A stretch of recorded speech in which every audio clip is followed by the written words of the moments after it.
Praise the lord. దేవుని నామమునకు మహిమ కలుగును గాక.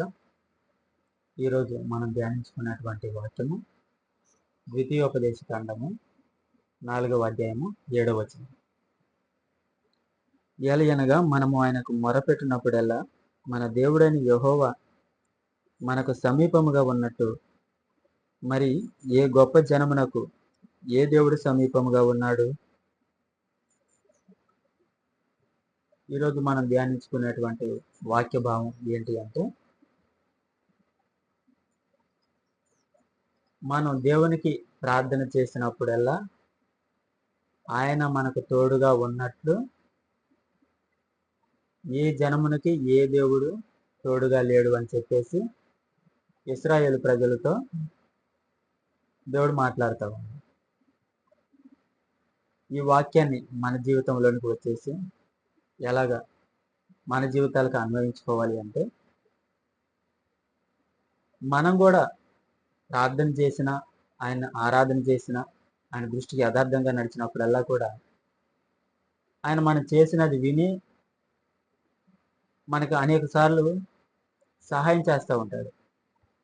కొన్నిసార్లు మనమే ఆశ్చర్యపోయే రీతిగా, ఆ రోజు నేను ఇలా ప్రార్థన చేశాను కాబట్టి దేవుడు నాకు ఇది ఇచ్చాడు, అవునా, నిజంగా ఎంత త్వరగా దేవుడు నాకు సమాధానం ఇస్తాడని అనుకోలేదు, లేదంటే ఇది నా జీవితంలో తొలగిపోదు అనుకున్నాను, కానీ ఇంత త్వరగా నా జీవితంలో తొలగిపోయిందా అనేటువంటి సంఘటనలు ప్రతి ఒక్కరి జీవితంలో జరుగుతూనే ఉంటాయి.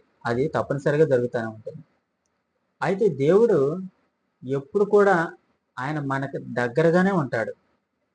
మనం చేయాల్సిందల్లా ఏంటి అంటే, మనం ఆ తలుపు తీసేసి దేవుని మన హృదయాల్లోనికి తీసుకోవాలి. ఆ తలుపు అనేది చాలా మంది జీవితాల్లో తలుపు వేసి ఉండటం వలన నిజంగా ఆ తలుపు తీయాలి. తలుపు అంటే ఏంటి అంటే, దేవుడికి మనకి మధ్య ఏదైతే పడనిది అంటే దేవునికి నచ్చనిది ఏదైతే ఉందో ఆ నచ్చని అనేటువంటి తలుపును తొలగిస్తే దేవుడు మనలోనికి వస్తాడు. ప్రార్థన చేస్తానే ఉంటాం, ప్రార్థన చేస్తాం, కానీ ఆ క్రియ మనలో నుంచి వెళ్ళాలి. ప్రార్థన చేసినంత మాత్రాన మన చెడుతనాన్ని కానీ దేవునికి నచ్చని పనిని కానీ విడిచిపెట్టలేకపోతే, ఇప్పుడు మనం ఇంట్లో ఉండి ప్రార్థన చేస్తా ఉన్నాం, లేదంటే ఇంట్లో ఉండి రమ్మని అంటున్నాం, దేవుని రమ్మని అంటున్నాం, డోర్ వేసి ఉంది, ఒక వ్యక్తిని లోపల ఉండి మనం ఒక వ్యక్తిని, బయట ఉన్న వ్యక్తిని పిలిచినప్పుడు అతను మన దగ్గరికి రావాలంటే మనం గడేసుకుంటే ఆయన రాలేడు, మనం గడి తీయాలి. మన జీవితాల్లో కూడా ప్రార్థన చేసినంత మాత్రం, దేవుని పిలిచినంత మాత్రం అంటే ఆయన మనతో వచ్చి మనకు సహాయం చేస్తాడని చెప్పట్లేదు ఈ వాక్యం. ఆయన ఏంటంటే ఎప్పుడూ మనతోనే ఉన్నాడు, కానీ ఆయనకు నచ్చనిది, ఆయనకి అవిధేయత ఏదైతే ఉన్నదో ఆ అవిధేయత అనేటువంటి తలుపును కానీ, చెడుతనం అంటే తలుపును కానీ, అపవిత్రత అనేటువంటి తలుపును కానీ తీస్తే ఆయన మనతో వచ్చి మనతో ఉండి మనల్ని నడిపిస్తాడు అన్నమాట. ఆయన ఎల్లప్పుడూ కూడా ఏ జనమునకు తోడుగా ఉన్నాడు అన్నాడు. నిజంగా దేవుడని యెహోవా తోడుగా ఉన్నట్టు ఏ జనానికి ఏ దేవుడు తోడుగా లేదు. ఆయన ఇమ్మానుయేలు అంటే ఎల్లప్పుడూ మనతోనే ఉన్నాడు. ఆయన కునుకడు, నిద్రించడు. అలాగే కొంతమంది ఏం చేస్తారంటే, దేవుడు కొంతమందిని ఏర్పరచుకున్నప్పుడు, పిలిచినప్పుడు, ఆయన ప్రత్యేకంగా ఒక ప్రణాళిక వాళ్ళ పట్ల కలిగి ఉన్నప్పుడు కొంతకాలం దేవునితో మంచిగా సహవాసం చేస్తారు, సంతోషంగా ఉంటుంది, బాగానే సాగుతూ ఉంటాయి జీవితాలు. ఒకానొక సమయం వచ్చేసరికి మనం ఒంటరి వాళ్ళం అయిపోతాం.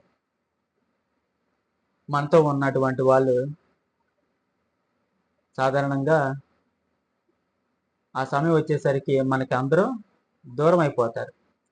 ఆ సమయంలో దేవుని దగ్గర నుంచి కూడా మనకు సమాధానం రాదు. కొన్నిసార్లు రాకపోతుంటే మనం అనుకుంటాం కదా, ఏంటి ఇంతకు ముందు నా పరిస్థితి ఏంటి, నేను ఇంత కృంగిపోవటం ఏంటి ఇలాగా, అరే దేవుడు నేను ప్రార్థించినప్పుడల్లా నాకు సహాయం చేశాడు, నేను కోరిందల్లా ఇచ్చాడు, కానీ ఈ సమయంలో ఏంటి నాతో ఎవరు లేరు, సరే వాళ్ళు లేకపోతే లేరు, కానీ దేవుడు కూడా నన్ను విడిచిపెట్టాడేంటి అనే ఆలోచన అనే సందర్భం ప్రతి ఒక్కరి జీవితాల్లో వస్తానండి. అయితే ఆ సమయంలో మనం చేయాల్సిందల్లా ఏంటి అంటే, హిజ్కియా గారు చేశాడు కదా, ఆయనకు మరణకరమైన రోగం వచ్చినప్పుడు ఏం చేశాడంటే, దేవా నీ సన్నిధిని నేను యథార్థంగా ఎలాగ నడుచుకున్నాను, నన్ను దయతో జ్ఞాపకం చేసుకోవా అన్నాడు. ఆ గోడ తట్టు తిరిగి ఒక్క మాట అన్నాడు. ఆ వచ్చినటువంటి ప్రవక్త గారి ఇల్లు కూడా దాటి వెళ్ళక ముందే దేవుని వాక్కు ప్రవక్త దగ్గరకు వచ్చి యెషయా దగ్గరికి వెళ్ళి నేను చెప్పినట్లు చెప్పాడు. చూసారా, మనం చేయాల్సిందల్లా ఏంటి అంటే, అలాంటి పరిస్థితుల్లో మనం చేయాల్సిందల్లా ఒక్కటే, ఆయన పాదాల యొద్ద నిలబడి, ప్రభువా ఇంతవరకు నాతో కూడా ఉన్నావు కదా, నన్ను దయతో ఒకసారి జ్ఞాపకం చేసుకో, నేను నీ ఆజ్ఞలు విడిచి తిరిగేవాడిని కాదు అని ఒక మాట చెప్తే, తదుపరి క్షణమే తదుపరి దినమే దేవుడు మనకు తప్పక సమాధానం ఇస్తాడు. ఏంటంటే అదే ద్వితీయోపదేశకాండము 4వ అధ్యాయము 31వ వచనంలో చూద్దాం. నీ దేవుడని యెహోవా కనికరము గల దేవుడు గనుక నిన్ను చెయ్యి విడువడు, నిన్ను నాశనము చేయడు. చూసారా, యోబు గారిని ఆయన ఏమైనా నాశనం చేశాడా? నాశనం చేయలేదు. కాకపోతే ఆయన పరీక్షించాడు. అపవాదికి తన సేవకులంటే ఎలాగుంటారో చూపించాలని చెప్పేసి ఒక అవకాశం ఇచ్చాడు అపవాదికి. అంతేకాని మన జీవితాల్లో కూడా కొన్ని ఇబ్బందులకి, కొన్ని సమస్యలకి దేవుడు అవకాశాన్ని ఇస్తాడు. ఆ సమస్యలు, ఇబ్బందులు అనేవి మన జీవితాలకు వచ్చినప్పుడు మనం మౌనంగా ఉండి ఆయన కృప కొరకు కనిపెట్టుకోవాలే కానీ, నేను ఇది చేసి దేవుడి యొద్ద నుండి సమాధానం పొందుకుంటాను, నేను ఇది చేయడం వల్ల ఆయన దగ్గర నుండి సమాధానం, ఈ పని చేస్తే, ఇన్ని ఉపవాసాలు ఉంటే, ఇదిగో ఈ కానుకలు ఇస్తే దేవుని దగ్గర నుండి నేను సమాధానం పొందుకుంటానని ఇటువంటి కొన్నిసార్లు పనికిరావు. ఎప్పుడైనా ఒకసారి పని చేయొచ్చేమో కానీ కొన్నిసార్లు ఇవైతే పనికిరావు. అటువంటి క్లిష్ట సమయాల్లో మనకి చేయాల్సిందల్లా ఒక్కటే, మనం విరిగిన హృదయంతో ఎప్పుడైతే ఆయన దగ్గర దీనంగా కనిపెట్టుకొని ఉంటామో, ఆయన కనికరము గల దేవుడు కాబట్టి ఆయన తప్పక మనకు సమాధానం ఇస్తాడు, ఆ శ్రమల్లో నుండి మనం తొలగిస్తాడు. అయితే దేవుడు మనతో ఉన్నప్పుడు, దేవుడు మనకు సహాయం చేసినప్పుడు మనం ఎలాగుండాలి అది కూడా చూద్దాం. కీర్తనల గ్రంథము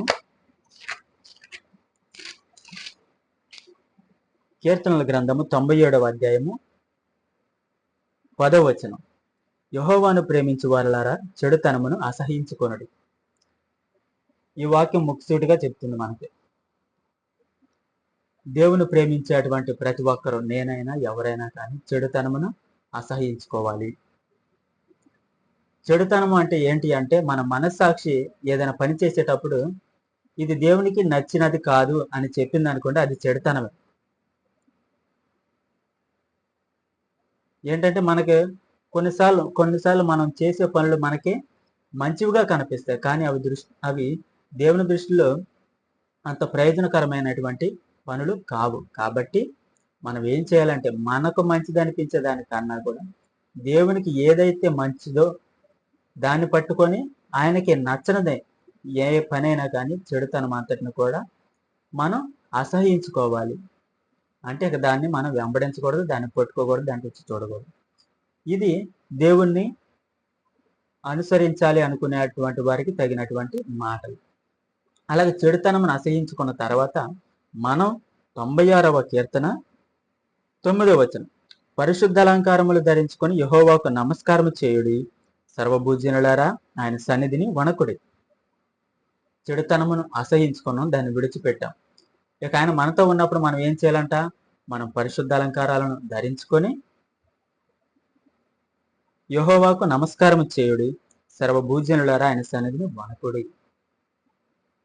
ఆయన సన్నిధిని వణకమంటే ఆదివారం లేదంటే మిగతా రోజుల్లో ఎప్పుడైనా ఒకసారి మందిరానికి వెళ్ళి ఆయన ఎదుట కన్నీరు కార్చి మొరపెట్టడం, అది కాదు ఆయన సన్నిధిని వణకడం అంటే. ఆయన మనం ఎక్కడైతే ఉంటామో ఆయన మనతో ఉంటానన్నాడు కాబట్టి అక్కడ దేవుని సన్నిధి మనతో ఉన్నట్లే కదా. మనం ఉద్యోగం చేసే స్థలమే కానివ్వండి, మనం వెళ్ళిన పనే కానివ్వండి, లేదంటే మనం చేసే ప్రయాణంలో కానివ్వండి, ఏ స్థలమైనా కూడా ఆయన మనతో ఉన్నప్పుడు ఆయన సన్నిధి ఉన్నది కాబట్టి ఆ స్థలంలో, ఆ పనిలో, ఆ మార్గంలో మనం ఏం చేయాలంట? వణకాలి.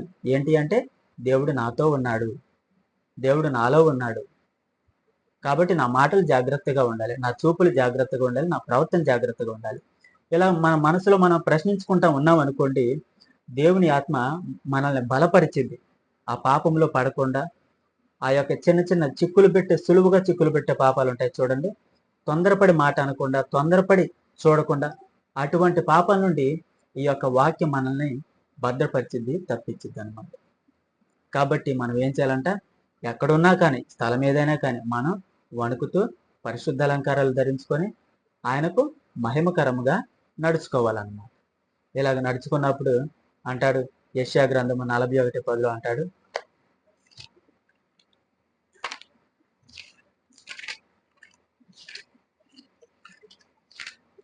యెషయా గ్రంథము 41:10 నేను నీతో చెప్పి ఉన్నాను, నీకు తోడై ఉన్నాను, భయపడకుము, నేను నీ దేవుడనై ఉన్నాను, దిగులు పడకుము, నేను నిన్ను బలపరుతును, నీకు సహాయం చేయవాడను నేనే, నీతిని నా దక్షిణ హస్తముతో నిన్ను ఆదుకొందును.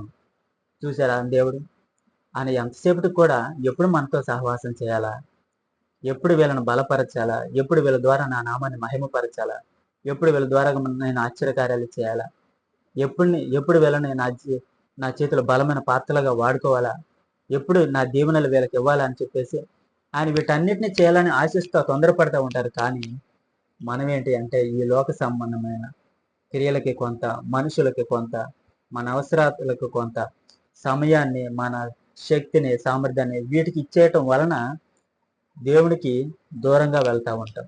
కానీ దేవుడు మాత్రం సదాకాలం మనతో ఉండేది, ఎప్పుడూ మనతోనే ఉంటాడు. ఆయన ఎప్పుడు కూడా చేయి విడిచిపెట్టేటువంటి దేవుడైతే కాదు. ఈరోజు ఈ వాక్యం వింటున్నటువంటి ఎవరైనా బిడ్డలు, ఆయన పిలుపు ఉన్నవాళ్ళు, ఆయన దర్శనం పొందుకున్న వాళ్ళు, ఆయన ప్రేమించాలనుకునే వాళ్ళు, ఆయన వెంబడించాలనుకునే వాళ్ళు, నిరాశలు ఎదురై ఉన్నప్పుడు